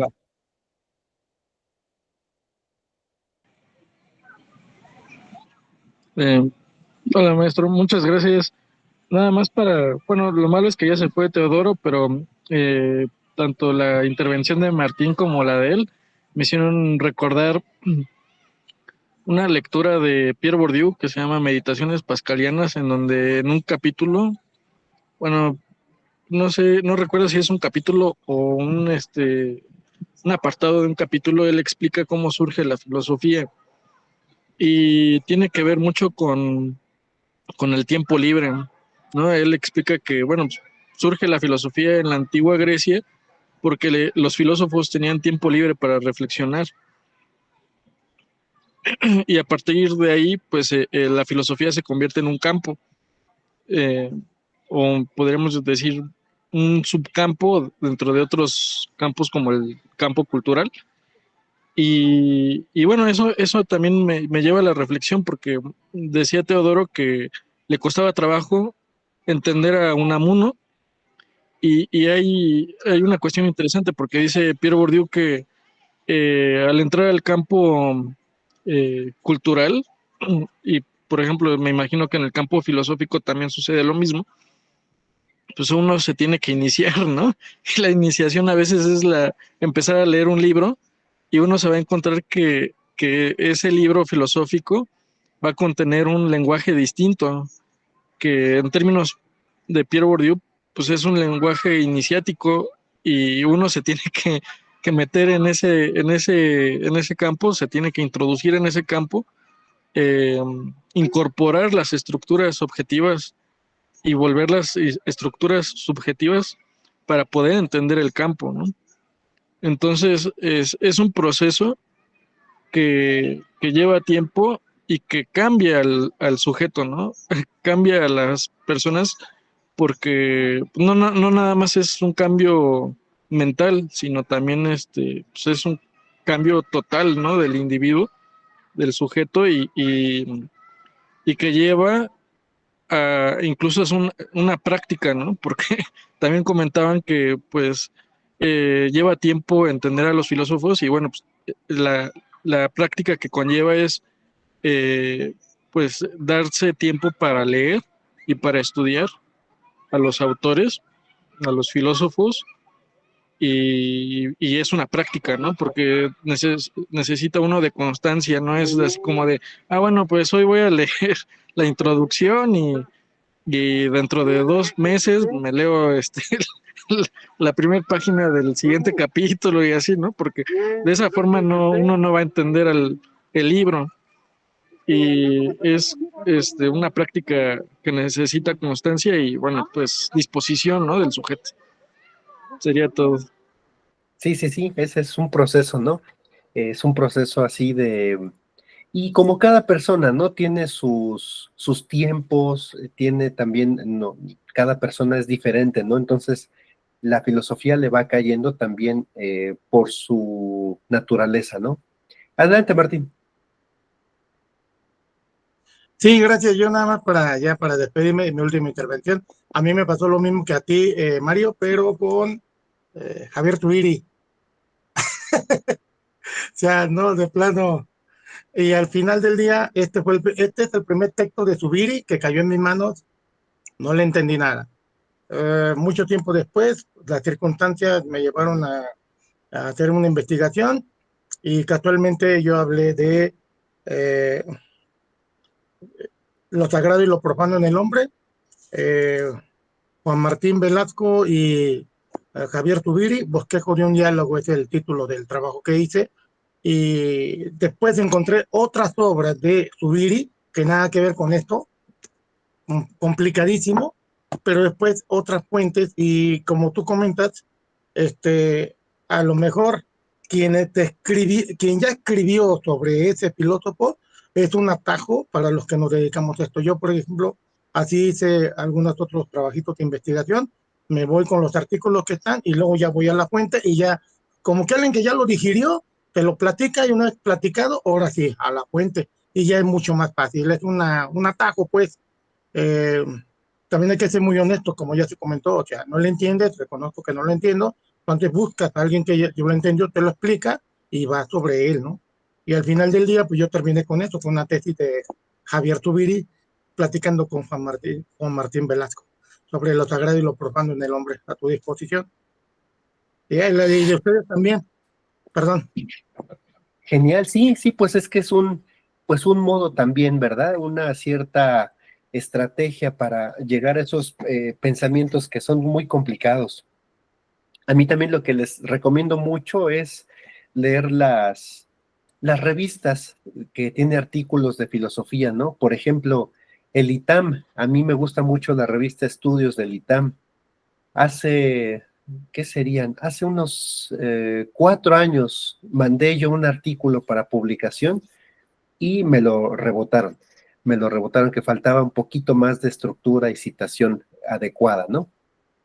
Entonces dije, híjole, me va a tomar más tiempo corregirlo. Entonces ya lo dejé, pero sí soy muy lector de de esta revista Estudios del ITAM. La UP también tiene una revista de filosofía bastante buena. La UNAM, ¿no? La Ibero, todas la de Puebla, eh, la de Universidad de Salamanca, las de Roma, del Angelicum, del Ateneo Pontificio Regina Apostolorum, todas estas revistas que así tienen artículos de filosofía, se las recomiendo mucho, porque también ya es un pensamiento digerido y te lo platican, ¿no? Obviamente sí con una estructura científica, ¿no? Con citaciones y todo, pero ayuda muchísimo a la comprensión. ¿Y qué más les iba a decir? Pues ya estamos por cerrar esta sesión, este café, donde platicamos sobre Ortega y Gasset, y déjenme les comparto esta presentacioncita que hice. Es muy simple, pero pues es una propuesta de, que si no de soluciones, sí pues de mostrar, ¿no? O sea, cómo podemos trascender al hombre masa. Y aquí dice, pues ser autoexigentes, cultivar la excelencia en el propio quehacer, superando la comodidad y la mediocridad, escapar de todo lo facilote, de lo superficial, de lo, ¿cómo se puede decir? Pues sí, de lo inmediato, ¿no? Tener un pensamiento crítico, cuestionar las cosas, lo establecido y buscar la verdad más allá de las opiniones predominantes. Número 3, proyecto vital, definir un propósito trascendente que dé sentido a la existencia y oriente a las acciones. Y 4, pues tener una apreciación cultural, valorar y enriquecerse con el legado cultural, comprendiendo su historia y significado.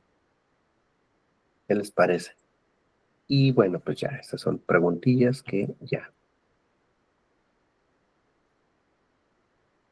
son posibles soluciones a esto, el no caer en el hombre masa, pero qué bueno que lo observamos, lo contemplamos de lejecitos para que no caigamos en esa trampa, ¿no? De volvernos borregos.